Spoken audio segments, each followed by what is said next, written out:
for this week. It's the CPI data for the United States, and it's coming hotter than expected. There was lots of talk that the core might cool and the headline might be. Let me just go through the numbers. The headline for the month has gone up 0.3% just for the month of April.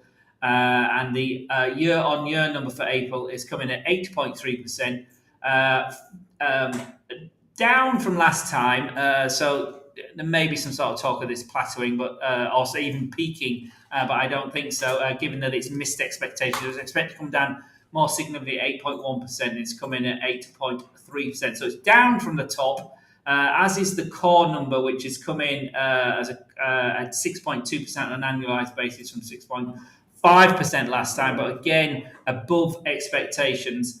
And the month-on-month for April is 0.6%, up from 0.3%, and above expectations. So the core, excluding the food and energy numbers, it's a very volatile number. The food and energy is actually hotter than expected. The headline is come down from last month, but it's hotter than expected.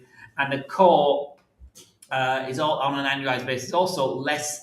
It's hotter than expected, but less than last month. So it's a very mixed picture. But the upshot, as you can see here, let me just get rid of me, is a stronger dollar. Dollar index here. This is this is gold. Let me just go back to the dollar itself. So the dollar index has rallied through this 103.7 level, and we're back over 104. So 104 up here. Let me just put that on the chart there. 104 is where we breached as the news broke 5 minutes or so ago.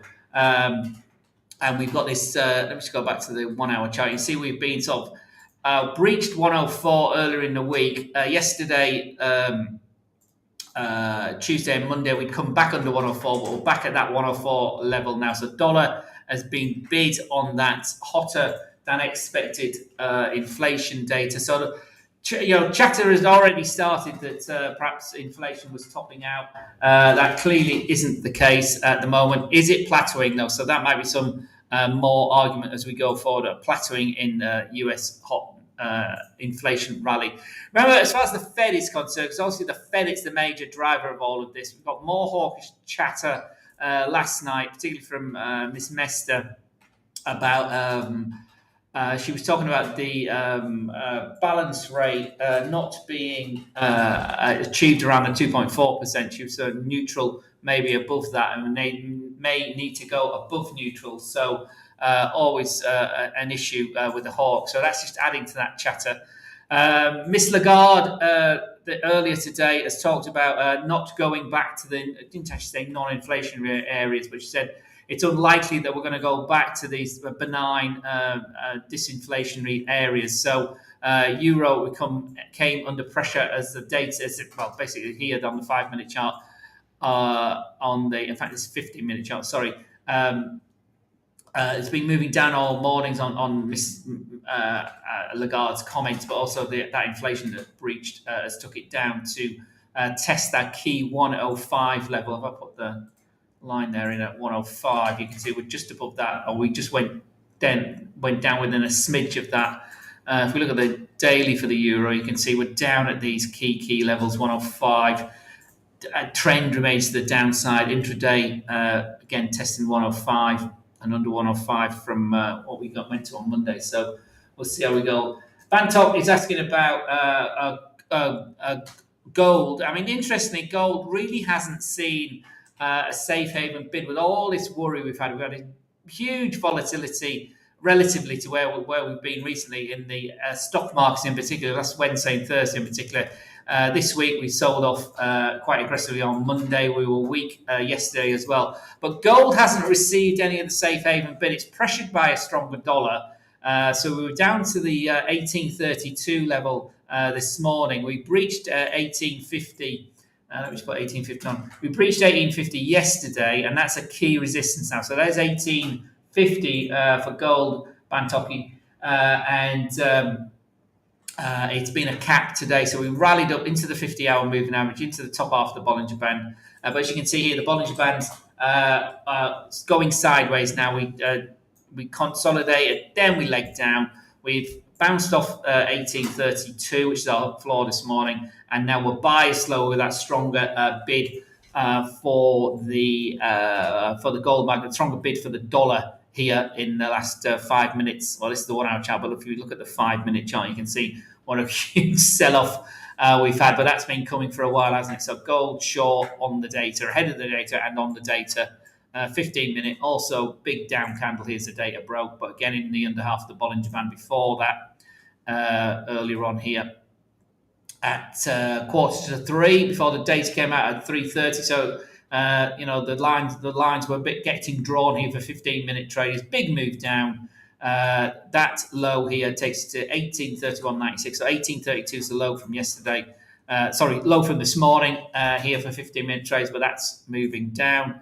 As we go up the time frames, the hour, it was down yesterday. It was rallied this morning, but ran into a key.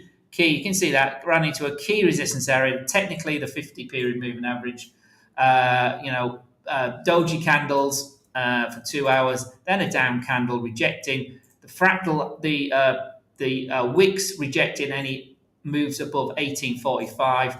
And as the data's broken, we've moved down quite significantly. So here on an end of hour basis, obviously there's still 2 minutes to go. That's a big sell trigger there as we've moved into the under half of the Bollinger Band. These 8, 5, and 9 moving averages are about to cross, and we're at the 20-hour moving average as well back up. So that's looking weak. I would say that might yet again, can't really say, can we? But certainly 1832 is our support. Intraday going forward, as you can see on that. And again for you, Roomsy, as well, my friend, moving down. It's a stronger dollar basically on that inflation data. As far as apparently, I'm not quite sure that's the case. There's my calendar here saying that Biden has another speech scheduled today, but I think that was from last night. I'm not sure. But it doesn't actually say what it was here on my calendar. So my calendar might be a bit mixed up here. Remember, Biden had his not State of the Union, but a State of the Inflation story last night before this data came out. So as I say, let me just recap. The headline annualized number is down from 8.5% to 8.3%, but it's higher than the 8.1% markets were pricing in. The Consumer Price Index, excluding food and energy on a yearly basis for April, has come in at 6.2%, again down from the 6.5%. So this is perhaps adding to the idea that peak inflation's in. However, again, it's beaten expectations of 6.0% to 6.2%, and that is quite a significant beat. More concerning is this one here, the energy, the April, the core number for April itself on a month-by-month basis has come in at 0.6%, up from March at 0.3%, and beating expectations again at 0.4%. So that key number, that final number I've just talked about, the monthly core number for April is the key one that's focused in mind, and that's the one that's really lifted the dollar as we go forward. So the argument about peak inflation being in won't have gone away, but there might be more chatter on the markets and through analysts about perhaps a plateauing during the summer, but that's a bit early to call yet. 1 month obviously doesn't make a trend. So at the moment, the trend, as far as the stronger dollar continues and a weaker gold market, generally, guys, a lot of you are asking about gold, but generally on the higher time frame, if we go to this is the gold on the 1 hour time frame, if we go to the same scale and we look at the daily time frame, as you can see clearly, Andrew, I think, used this on Friday in the non-farm payroll data. There's nothing there from the channels that Andrew's put on here from Friday. I don't know if it was on Friday. I'm assuming it wasn't Friday. But as you can see here, we went to the top of the channel a bit on Friday, but big down day on Monday, big down day yesterday, and we're down again today. So we're here. We've touched 1832. The channel is still very much set from this high at 2000 from the middle of April. And gold has just been declining since. So we'd need a breakout of this channel either here on an end of day basis. The channel top or the channel side is now right on that 9-period EMA, which sits at 1865. So a break above 1865. More importantly, the 20-day and the 50-day moving averages are converging here, and we've got the 20 here about to breach under the 50-day moving average up here at 1903. So again, that's relatively bearish. And the bottom of the channel, you see Andrew's channel here, the bottom of the Bollinger Band. The bottom of the Bollinger Band now sits at 1831, and the bottom of the channel today is at 18. Well, it's a bit firm, that isn't it? It's around about that 1815 level. So gold continues to decline in those higher time frames. So that's what we're expecting, Kemi. A weaker oil. A weaker gold market. There we go. That's the daily zoomed in a bit. If we go back to say the 15-minute time and see what a big sell-off we've had today. Support intraday today for 15 minutes traders is down here at that 1832 level, but we're tracking lower at the moment. There's a 1 hour candle, and there's that 1832 for all you gold traders. Emma's asking about the Nasdaq and the Dow. They both remain very, very much under pressure. We've had let's start with the Nasdaq. The Nasdaq here, we go up to the daily time frame. This is the Nasdaq on the daily time frame. See, this is the red line up here. It's the 200-day moving average. I'm sure you're aware of this. Rejected up here at the beginning of April, and we've just continued to decline for the last month, very significant. Some big down days in the last month or so, breaching this low here through 13,000 at the end of April. We've rallied, we sort of rattled through it as we moved lower in May, and we've legged lower again. So here we are. 12,000 here on the Nasdaq, on the USA 100 here is very much in sight. So there's 12,000 itself. 12,000 round number will undoubtedly, I'm saying undoubtedly, nothing's certain, is it? But you can see it getting drawn towards 12,000. Let me put 12,000 on. There we are. So Nasdaq continues. So that's the daily. It's under the 200. It's under the 50. The 20-day moving average has gone under the 50-day moving average up here. The 50-day moving average went under the 200-day moving average, that golden cross, death cross here back, and that was all the way back in February. Remember, guys, lots of people were saying, "Oh, we were buying the dips," and indeed we rallied here at the end of March into April, but we rallied to the 200-day moving average, and then it's just been moving down ever since. So it's trending lower. Don't try and catch falling knives. The trend remains to the downside here on the daily time frame. Emma, I don't know what time frames you're trading, but daily remains down. As you see, go up to the weekly. The weekly's been in the under half of its Bollinger Band since its breach here, all the way back in November. In fact, it's January. I thought it was November. It's January this year. So for the last 4 months, it's been a weak equity market. We did rally for a couple of weeks, but that's a bear market rally, and now we've broken that low here at that 13,000 level last couple of weeks, and we're moving lower. So 12,000 is the next big line in the sand here. You can see on this weekly chart, and if I zoom this in, you can see what a relentless rally we had from the floor of the COVID crisis, moving up quite nicely, a little retrace up, and we've sold off much more aggressively, and that's what markets do. If we look at this decline in the last, since this high here at the beginning of the year, the decline has been much more aggressive than the rally. So, there could be some more downsides. And we can see there, if we look to the left and look for our big candles, that big candle we last saw, just in pure candle terms, we don't know what caused it, what the fundamentals were, but that was November 2020, and that was a big up candle, wasn't it? So does it mean we're going to have a big down candle? It does not, but, history does repeat itself. The trend is very much to the downside, Emma. And the Dow will be very, very similar. Here, this is the USA 30. This is the Dow futures. You can see it's very similar. The Dow actually lost yesterday. The S&P and the Nasdaq actually gained yesterday. The Dow was actually a losing index yesterday. But this is the Dow on the daily time frame. Again, from highs up here at 35,500. Just at the end of April, we've moved down very, very aggressively through this support buying zone here. It took us back to late February, early March, the spring, the late winter, early spring, and we're through that now. So we trade at 31,850 at the moment. So the Dow has breached 32,000. 32,000. So it's moving down and trending lower. Does this mean it's going to stop falling? Nobody knows at the moment, but at the moment the indicators still remain bearish. You would argue that stochastic here, the 5-3 stochastic setting on the end of day basis is into the oversold area. It's under 20. Does it mean it's going to move up? No, it doesn't. The trend remains down. It can remain down here for a while, but it's suggesting that we may be seeing possibly some sort of buying. But here on the Dow, that's our daily. If we go up to the weekly again, where's our weekly? Well, a bit like we just saw on the S&P. There's a relentless rally up from the floor of the crisis of the COVID crisis here in March and April of 2020. Nice rally up. I'll zoom back out again. Whoops.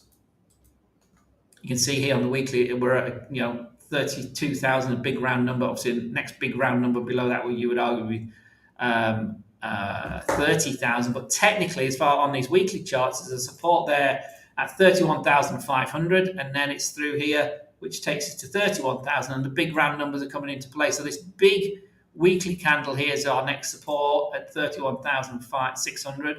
And then the next big up candle, and where did that start? Well, that started all the way down at 29,800. So some big levels on the higher time range to move down to for these stock markets, and perhaps there is more to come on that. But at the moment, the trend is very much to the downside. No sign of even the stochastics here on the weekly turning up. So the trend remains to the downside. I hope that's answered your question. Amy, good evening. Good evening, wherever you are, my friend, Amy. Anything you want to talk about? Good evening, Malaysia. Hope you're well. Hope you've coming out of your Ramadan period. I'm guessing you might be Muslim, perhaps you're not. But I hope you're enjoying the weeks since. Good afternoon, everyone. Good afternoon, Naidi. Edmund, S&P 500. Well, we looked at Nasdaq. We've looked at the US 30. The more important USA 500, which I can't see here. Let me just pull it on in a minute. Where's my USA 500? It's just again, the key thing for me really last week. I wasn't looking at the charts last week really, but as far as the let me find out.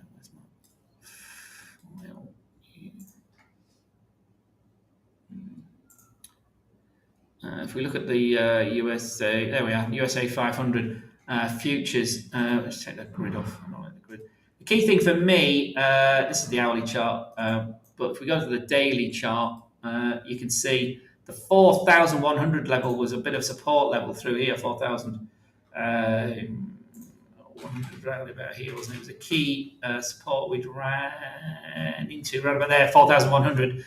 This support, this is February, this was March, this was the early part of May, Edmund. But then, again, as you saw in the other, there's no indicators on here. Let's just use this pure candlestick chart. See these big down candles, the white candles here, negative candles. And for me, as I say, I looked at this again this week. But look at the candle from last week. We had a big update here on the 4th of May. But look at how the following day, the 5th of May, we were reversed the engulfing nature of that candle here on the 5th, on the Thursday, ahead of non-farm payroll, ahead of the end of the week, was much more negative. So it took out all of the positive action on Wednesday and really half of the positive action we'd had on Tuesday. So Monday, we had a big dip down under the key 4,100 level intraday. We closed positive. We closed a bigger candle on Tuesday and a big up candle on Wednesday. So we got to the close on Wednesday and everything was looking quite hunky-dory again, wasn't it? But again, compare the size of the down candle to the size of the up candles. It engulfed all the action from Wednesday on Thursday. It was a similar size candle to this big down leg we'd had here on the 26th of April before the close of the month. And now we go down. You can't see where we are now because of let me just insert a tools indicator. I'll just move up the ATR, put it in. There we are. We just move it up. Now you can see it now. The candles, I've just put the ATR in so you can see where we are today. So big down Thursday. Friday was down post non-farm payroll. another big down day Monday, not as big as we'd had last Wednesday or the previous towards the end of April, but it's still a significant down day. So some are arguing, well, is this in? It's far too early to call. And again, from a psychological point of view, remember markets. I will say this until people stop paying me to talk about markets. Or not pay me to talk about markets, to be honest. We're under 4,000. It's a big round number. 4,100 was the key support level, really, but the psychological level of 4,000 has been breached here this week, and we continue to track lower. So if we go up to the weekly chart for the S&P 500, you can see again, just like we've just seen on the Dow and the Nasdaq, all-time highs was up here at the beginning of February. At the beginning of the year, 4,800 plus, and here we are under 4,000. There's a huge loss for stocks, and potentially you could argue more to come. So whatever way you're looking at that, that looks still quite bearish to me. Okay, Edmund. So I don't know what time frame you're trading on, but let me know. Who is next? How about gold? We just had a quick look at gold earlier, Suleiman, but it's bearish, just simply on the dollar strength. As I say, today we reject nice rejection, some pin bars there at that 50-hour moving average there on an intraday basis. That would have got me quite excited there after 3 hours. That down candle. The CPI data came in stronger than expected. We had a strong move in the dollar. This candle for the 3 o'clock to 4 o'clock candles moved lower. Today, support is at this 1832 level. We seem to be holding above that, but we're also up below the psychological 1850. Really doesn't want to go above 1850. Where we're going to go from here, from the rest of the day? Well, if we're going to move higher, we need to break over 1842 on an end of day base and the hour basis. But our 5 and 9 EMA is crossing here, so that's looking quite negative as well intraday, Suleiman, for gold. Lots of questions coming here. Praveen, 12th May Bank Nifty.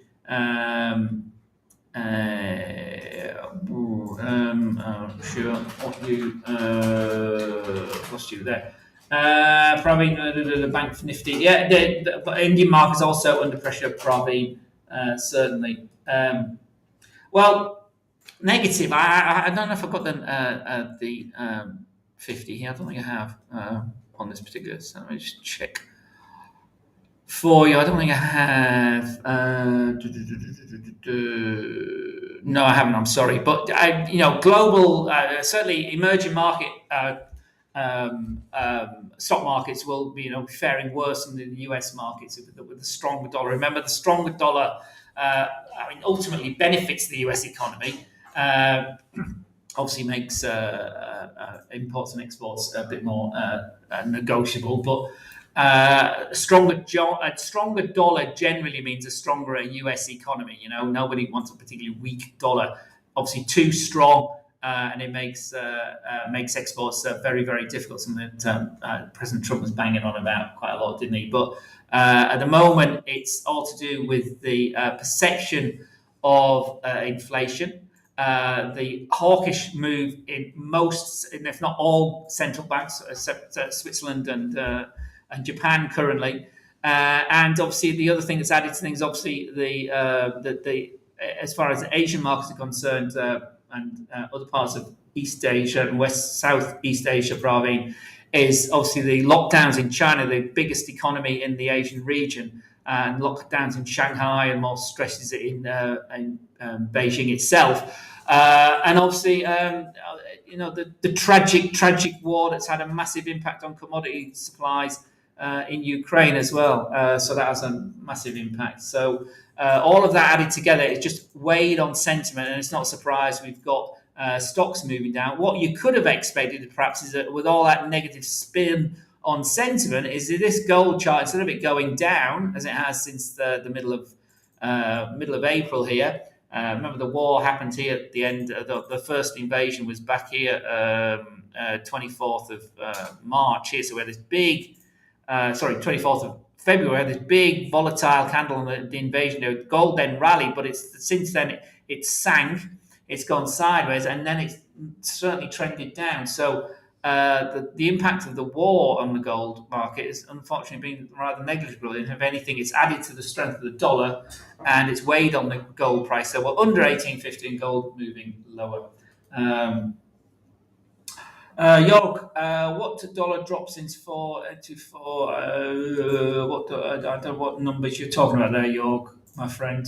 Why dollar dropped since 45.90 to 40? I don't know what you're talking about there, at what level and what currency pair you're talking about, but certainly the dollar has rallied on that inflation data. But obviously the chatter now. Remember, the data wasn't across the board hotter than expected. It missed. It wasn't as hot as expectations, but it was not as hot. Sorry, it was not as hot as last month, but it was hotter than expectations. So it was that mixed number. It was just that core number. The thing that's really struck me of the numbers, these 3 or 4 numbers that have come out of the data I could see at the moment, was that the core for the monthly rates reading for April coming in at 0.6 of 1% for April, higher than expected and higher than in March as well, whereas the other 2 numbers had been lower than March. So certainly some more food for thought for the Fed. Remember, we've had our 50 basis point rise.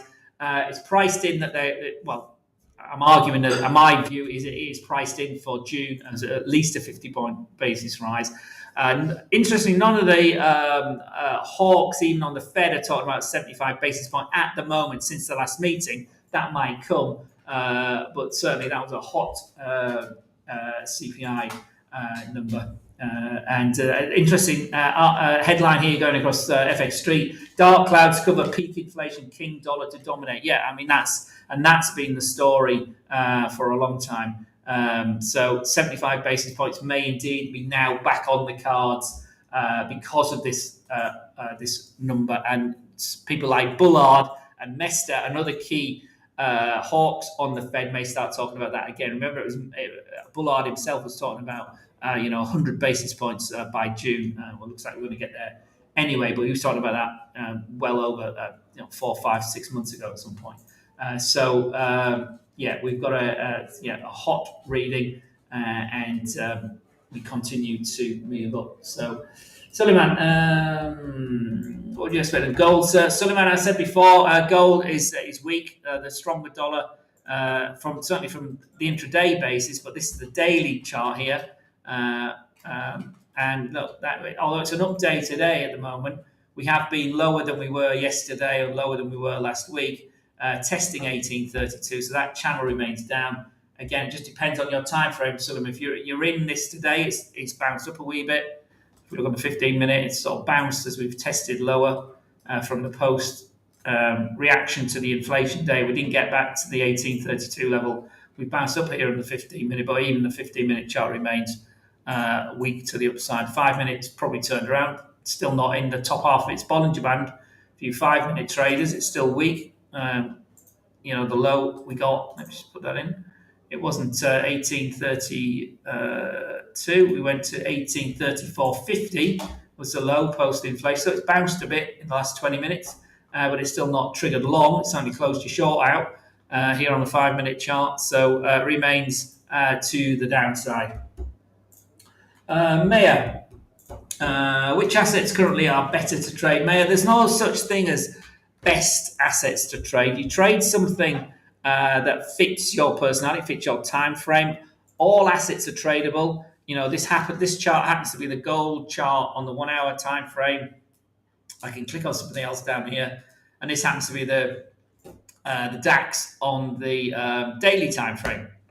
You can use technical analysis. You can use candle patterns. You can use support and resistance levels. You can use just pure price action on any asset. At the moment, the hot assets, if that's what you're talking about, the things that are really driving the market are the dollar, bond yields, and the treasury markets as well. So as bond yields, again, just yesterday, people were talking about bonds yields having topped out as the 10-year held over 3%. It's come down a wee bit since then, but the short end of the curve, the idea that we've got recession coming from the 2 and the 10-year yields, that's what the story is telling us. So certainly economies are slipping into slowdown. The dreaded R word, recession, is being bandied around as well, and some not inevitable, but history shows us when we got a sudden spike in inflation, a sudden reaction by central banks to suddenly crank up interest rates to try and slow things down. That can come because it chokes off growth very, very quickly. At the moment, the upside and the Hawks argument is that the unemployment is very, very low. We're nearing, if not at full employment, and there's a very, very tight jobs market. We'll see more on that tomorrow with the weekly claims data. Under historic lows at 200,000, 180,000, very, very low levels. So that's adding, unfortunately, to the inflation story because wages may have to rise for employers to get the best workers or get workers at all. And then the other story that's been spinning since the pandemic is obviously this great resignation from jobs, people moving out of the jobs market completely, people retiring early. All that sort of stuff is going on. So there's certain skill shortages which were around before the pandemic has just been exaggerated in certain markets and certain industries. So lots of things moving markets at the moment. Where do we get to?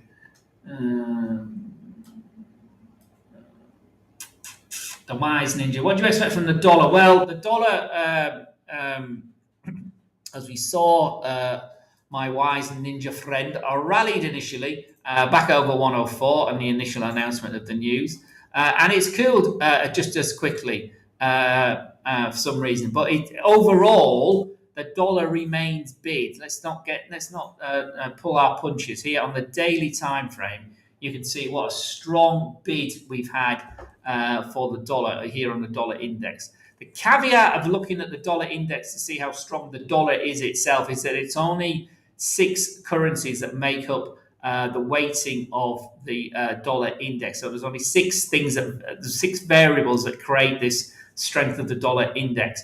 And the euro dollar price has a much stronger weighting than any of the other 5 currencies that are in there. Things like the Canadian dollar, British pound, and Swedish krone, and others. So we've had a very weak euro as well. So that's exaggerated the move to the upside. One would many have argued, but as you can see here, the move is very strong. This is the daily time frame for the dollar index. So again, strong move up last week here as the stock markets were rocking and rolling. Here's the 4th as we went down. Here's the 5th as it went up. Stock markets went the opposite direction. And we've had sort of muted moves since then. But the key thing is we're still over 103. 103 is all the way down here. And we spiked through 104, but just on an intraday basis. We haven't closed on an end of day basis over 104. So it may be we're running out of steam. But with that number, there may be some more hawkish spin from the Fed speakers. Remember, there's lots to come before the next meeting.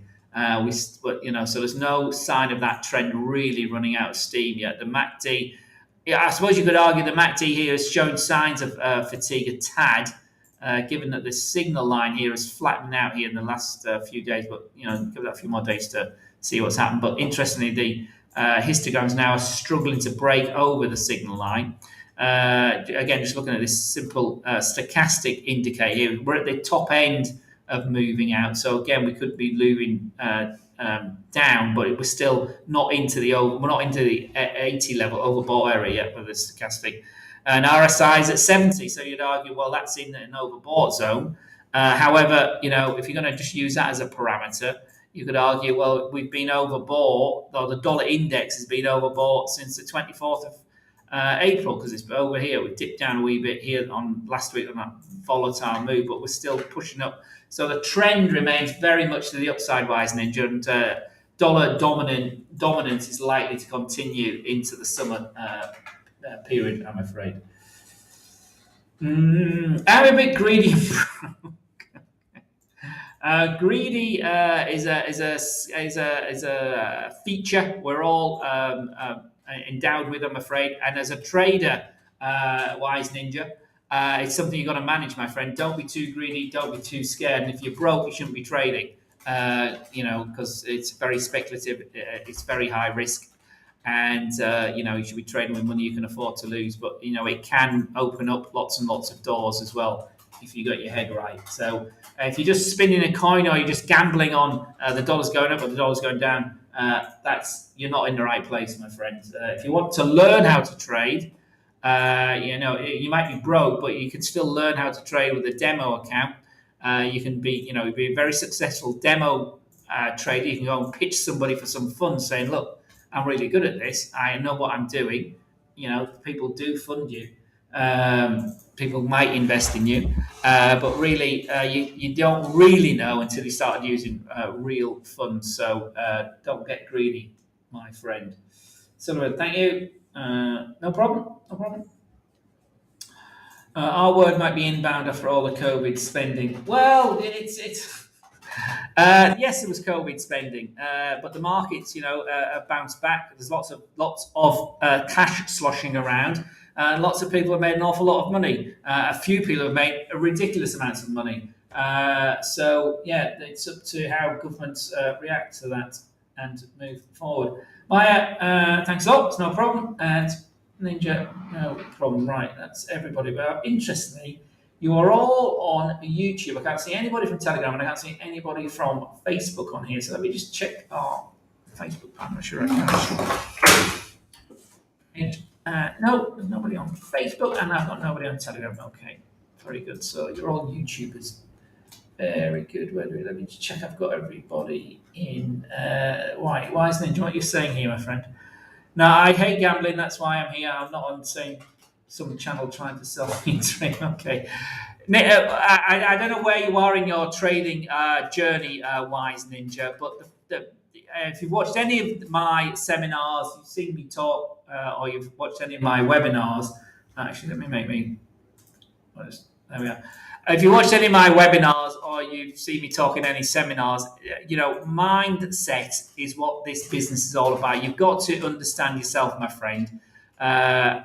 Understand the basics. Understand leverage on leveraged accounts. Understand margin, spread, and PIP, and rollover, and swap charge, and all that sort of thing. They're all the costs of doing business. So whatever business you're in, you have costs. You have inputs, you have outputs, you have profit and loss. So you've got to treat your trading life, your trading career, like any other business, and treat it like a business. It's not a hobby. Think about hobbies you've had. All the hobbies I've had have cost me money. I don't make money on most of my hobbies, but as far as trading and investing is concerned, it's something I really like doing and do because I like it. I apply, rules and regulations, and I follow the rules, and they've kept me in good stead for many years. So that's the key thing. But the most important thing, Wise Ninja, I'm going to get my soapbox now, is really understanding yourself, because there's no point in trying to trade this market here. I can't see it now. Whatever it is, this happens with dollar index. If it's not something that fits with you, you can trade any asset. You can make money and lose money on any asset. Markets, that's what markets do. They go up, they go down, they go sideways. That's all they do. And if you're a trend following trader, you want to be going up when the market's going up and down when the market's going down. That's as simple as that. Don't overcomplicate it either. So find something that works for you. There are hundreds, thousands of strategies out there. Most of them work. Most of them work well enough. People say, that's not true. That's not true. They do. The problem is that people don't apply them properly. They don't follow the rules. They think they're following the rules. They panic. They get too scared. They get too greedy. They can't manage their emotions. They won't manage their emotions, and they won't accept losing. That is one of the biggest problems most traders have, regardless of their experience. They can't accept losing, and they think they know better. And they end up blowing their account because of risk too much. Keep the risk as small as possible. Accept you have lots of losing trades, and let the big trades run and close the small losing trades. Most people, unfortunately, do it the other way around.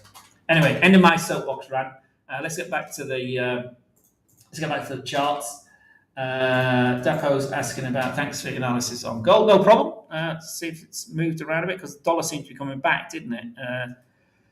Indeed, it has. There we go. We've bounced up. So dollar went up, and it's come back. So we're back to sort of where we were. We're back to testing that 1850 level.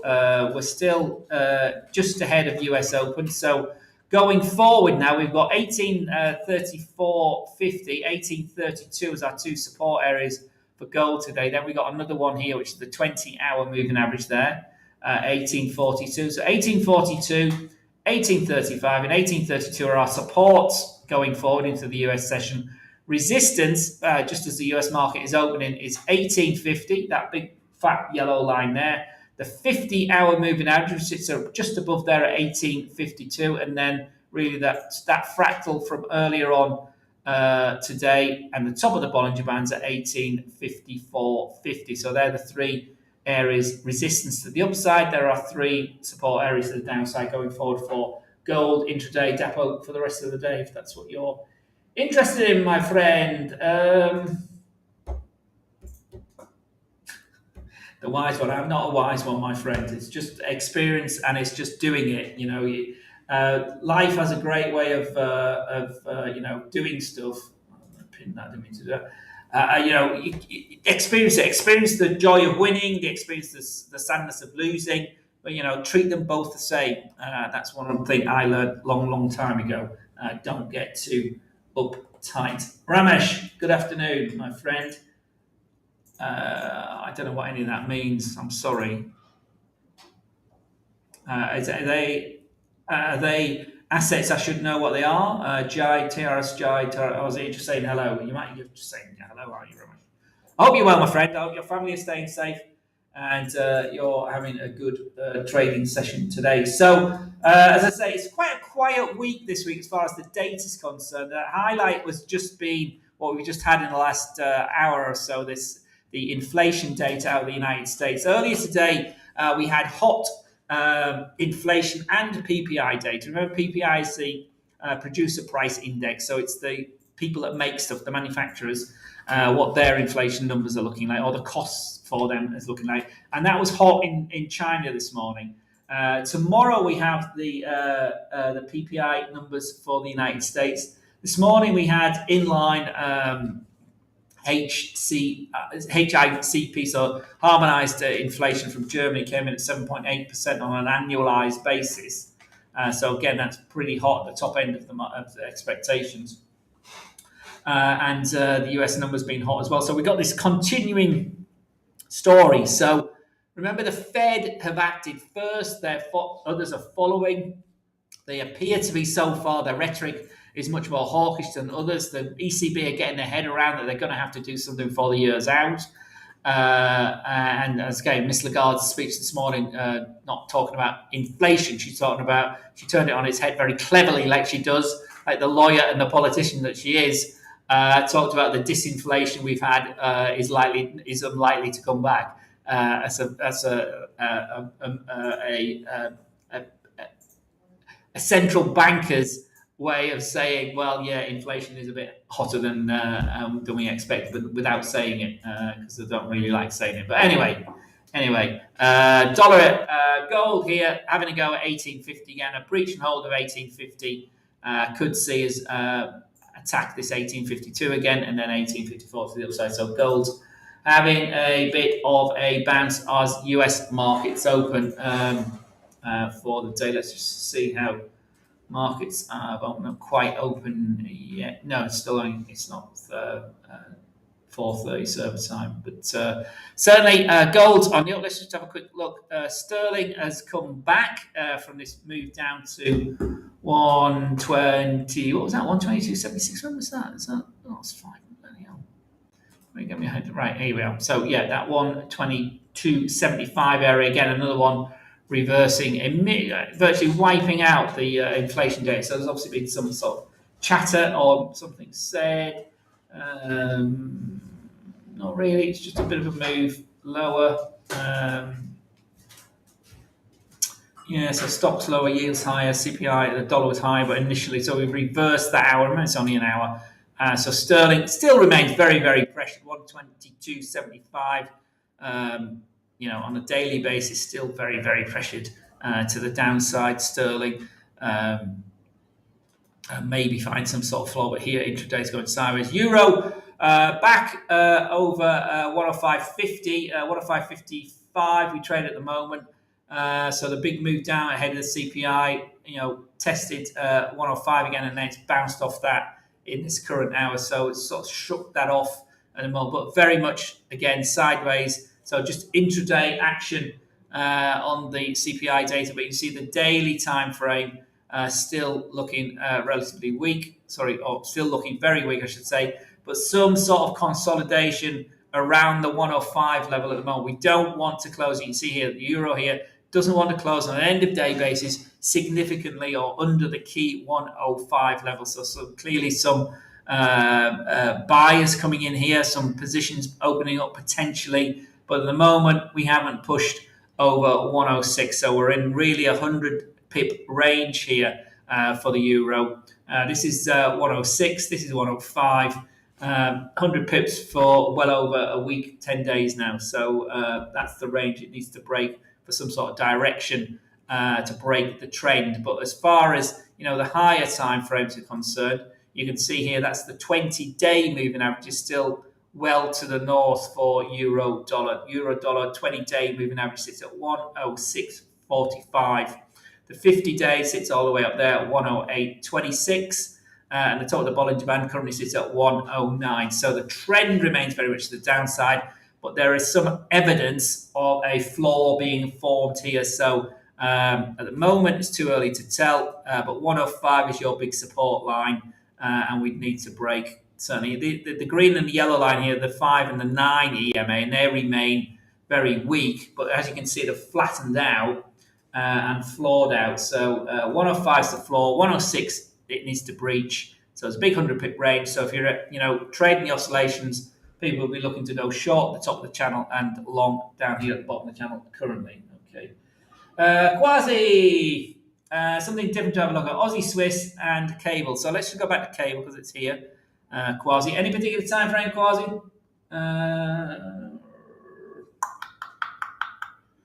Where are we? Quasi. Not Quasi. I'm looking for cable. Cable. Let's go back to the daily. As I was saying earlier, the downtrend remains fixed. That's 124. This yellow line here, 123.91. Let's call it 124 for the sake of argument. After that big down candle. Remember what I say about candles? Size matters. So we had a big sell-off, and we haven't recovered from it yet. So that's that big sell-off here on Thursday last week, ahead of non-farm payroll.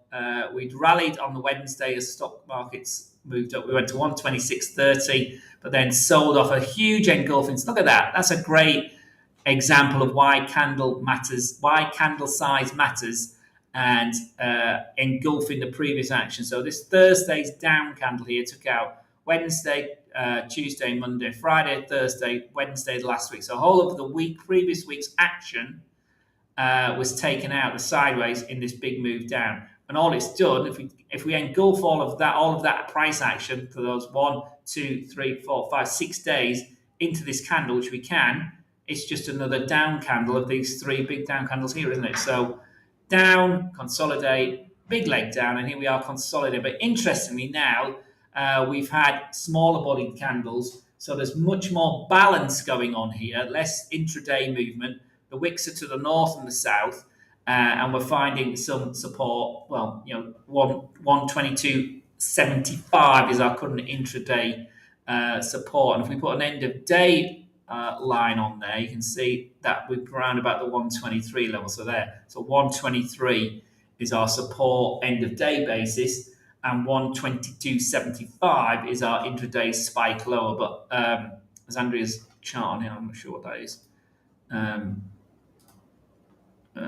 Let's zoom in. This is the daily. If we go up to the weekly, that's probably a bit too tight. If we go to the weekly, this is the daily, remember, we can see that this channel here takes us, it must be monthly, otherwise I don't know where that's going. Takes us back to this level here as sterling crashed as the COVID crisis was erupting here down at 120.75. So big down leg sterling, still dollar pressure. How long is this dollar pressure going to go on for? Well, at the moment, don't fight it. Don't try and catch the bottom, Squarzy. So the trend remains to the downside. As I've said, weekly, daily, 4 hour also. Again, a bit more flattening out here, this 122.75. So the 4 hour trade is there, a bit of consolidation since this week. So 124 needs to break on the 4 hour. The 1 hour, but quite volatile, isn't it? Some big candles here in the 1 hour. So bit of to-ing and fro-ing here for cable. But again, the ranges are very set here. There's that 122.70, 123 itself. Really, it's 123, round number. And 124 at the top of the channel. So again, 100 pip range there on cable.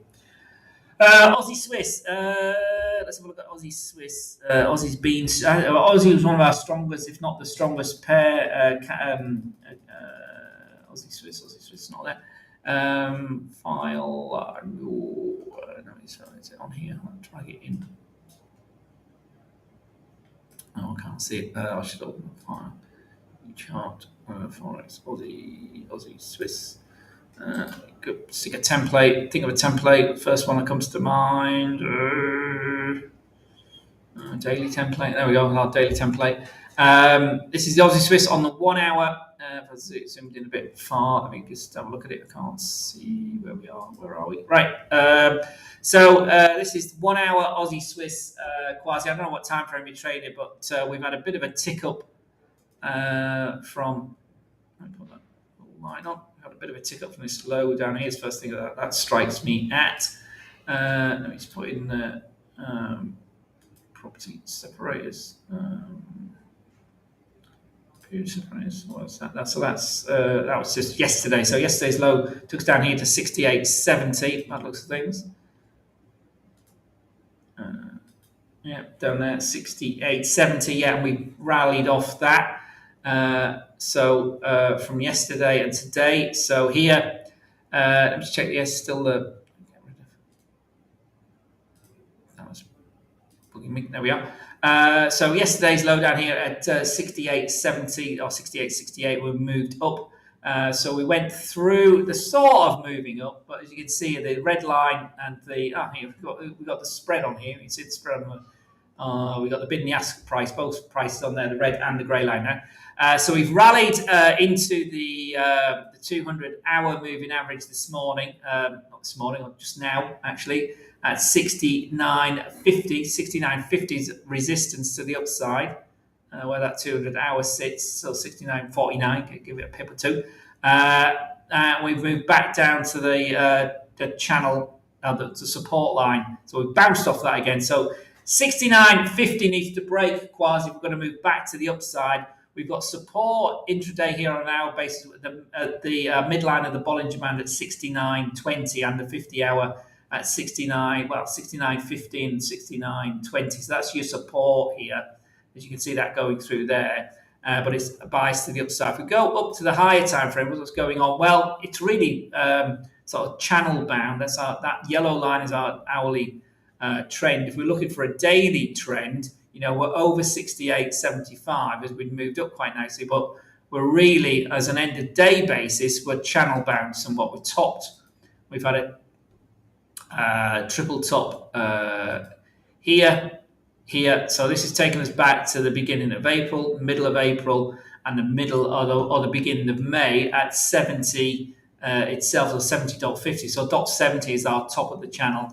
And we're right virtually at the moment, we're sort of in the middle there at 69.50 with 68.70, that floor of the channel. So that's your daily range, zigzagging. And it has been, we were up at the beginning of May, we were down, but now we're looking to tick up. But again, see the Bollinger Bands are very flat here. We had a bit of a squeeze in here, we moved up, but we can't get up. We can't get over 70.50. But we don't really want to move below 68. Well, we call that 68.50 as well on an end of day. Let me just move that for you. Yeah, 68.50 is the bottom. So 7.750 is the top. 68.50 is the floor on an end of day basis, and that's a big range to be trading. Today we're sort of ticking up We're having a good day because we're back over the 50 day moving average. We're still under the 20-day moving average, so we need to break over 69.50 on an end of day basis. Perhaps take another test at 70.50 to the upside. Quasi, I don't know what time frames you're trading at, my friend. Daily. So there we go. It's really channel band. That's not trending. Aussie Swiss. Quasi. It's been very volatile. It's had a nice run up, certainly from the lows down here at the beginning of the year. But again, it was sort of channel bound a bit, wasn't it? It's had a nice rally, and now it's really. I mean, the range has widened, but there's some quite significant legs there. So be careful trading that. That's I don't know. You're trading that with WMs and all sorts of legs going up and down there on Aussie Swiss on the daily there, Quasi, my friend. All right, 4 hour. You said about 4 hours. So that's the daily. I showed you the 1 hour, didn't I? Let's go look at the 4 hour. 4 hour a bit more in. There we go. So that's that 1 hour trend line we put on earlier from that 1 hour chart. The 4 hour again, strong candle at the moment. It's back over this wave we've got in the so up and down, consolidate, up and down, consolidate, up and down. So are we consolidating now? Well, here it's a 4 hour trader as far as things are concerned about going forward, because that's the most interesting bit, isn't it? It's this black part on the chart, not what's happened before. So we need to break our 50 period moving average, which is right where we are now, that 69.50 area we talked about before. And then perhaps more importantly, if that does breach, we will next then run into our 200 period moving average, which sits at 69.60. So it's only a 10 pip range there on this asset. Interesting, there's a bit of a gap there on the open this week to the downside. So we're right at resistance. We're at the top part of our weekly move at the moment. So yeah, that's still support. So that's your support, your 4 hours, line we drew before. So there's your support, there's your resistance, and moving forward, the midline of the Bollinger Band now sits at 69.30 is how I'd look at that. So we've got resistance, the yellow line, resistance, the red line at 69.60, and then the top of the Bollinger Band is coming down to meet us, and it's currently trading at 69.98. So 70 is that big round number. So 70 and then 70 to the upside. So bias to the upside, but moving down, my friend. Ramesh, hello. If these are assets, or are you just saying hello? You're saying thank you, TRS, KCR. I should probably know what they are, shouldn't I? Unfortunately. Hands up, Ramesh. I'm not sure what it is. If you want to send me a message. Oh, you're actually on Facebook. Hello, some Facebook friends. You are on Facebook. Oh, Ramesh is on Facebook. I don't know if somebody can answer you on Facebook, but what might be an uptrend-wise, Ninja? What are we talking about? What might be an uptrend? I'm talking about what I was talking about before. Who knows? It might be an uptrend, might be a downtrend. Anyway, I'm going to wrap this up. I've been here over an hour now, guys, or nearly an hour.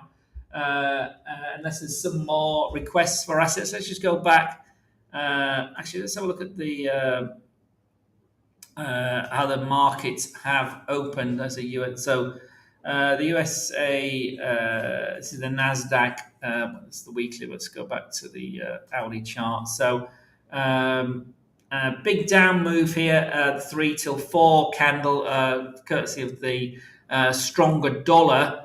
But so where's it got more lines on here? Oh, there we go. There's that 12,000 level we were talking about at the top of the shop. We're currently trading at 12,170. This is the USA 100, guys.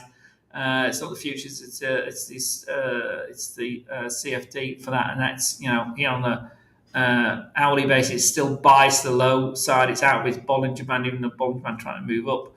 The 4 hour again buys to the downside. There's 50. There's the mid side of the Bollinger Band's been up and rejected it. So again, looks like that's moving down. There's that 12,000 level, and as we saw earlier on an end of day basis, the trend is very much set, big psychological and significant support at 12,000, just like we had here at 13,000 before it gave way last week and fell down. So the trend remains to the downside. We're under the 50, we're under the 200, we're under the 20. They're all nicely aligned. we're moving down. Even the 200 is now starting to look like it's curling lower. The 50 certainly has, and the 20 definitely has. Moving to the downside. MACD continues to trek lower. The signal line, the histograms now are above the signal line. The trend's increasing. Stochastics here, the fast-moving 533 setup here on the stochastic is saying we're into the oversold area, but there's no sign of it ticking up at the moment. And RSI is 34 and still looking quite weak here on the USA 100. So Nasdaq started the day quite weakly. It's bounced a wee bit as cash opens come in. We're currently trading at 12,255. S&P, the Dow currently trades at 1 hour here at 32,075. So we're screeched back over 32,000 from this move down here intraday. In fact, yesterday we were even lower at 31,800. We went to 31,835 after the inflation data, but we've screeched back over 32,000 now. 15 minutes into the live session in the United States today. There's plenty of earnings still coming through, although we're at the end of the earnings season, and obviously lots of data all the time as well. And there we go. Headline coming across here from Forex Live: US stocks mixed in early trading. The prices off the pre-market lows after the higher CPI data, as you might expect. So we bounced a wee bit as dollars weaken. So let's just finish with the intraday on the euro. Euro's currently back at 105.65 from a low as the inflation data came out at 105.10. Yeah, 105.010 was our low as the inflation data ran through. So that's all, guys, unless there's some more questions, some more assets we want to have a look at. I'm going to wrap it up. Join Andrea on Friday for our weekly wrap of the markets. As I say, major data this week has really been that CPI data. We've got some production data, industrial production data, and GDP data for the United Kingdom. We've got the weekly claims, as ever, tomorrow out in the United States. More signs of a tightening jobs market, no doubt, and lots and lots and lots of central bankers on their microphone. So watch some of those key hawks in the United States as we go forward. I know Mr. Bullard is next likely to be on a microphone, but he will have something to say about that CPI reading, no doubt. So take care, everyone. We'll see you soon, and all the very best to you and yours, and may you trade in peace.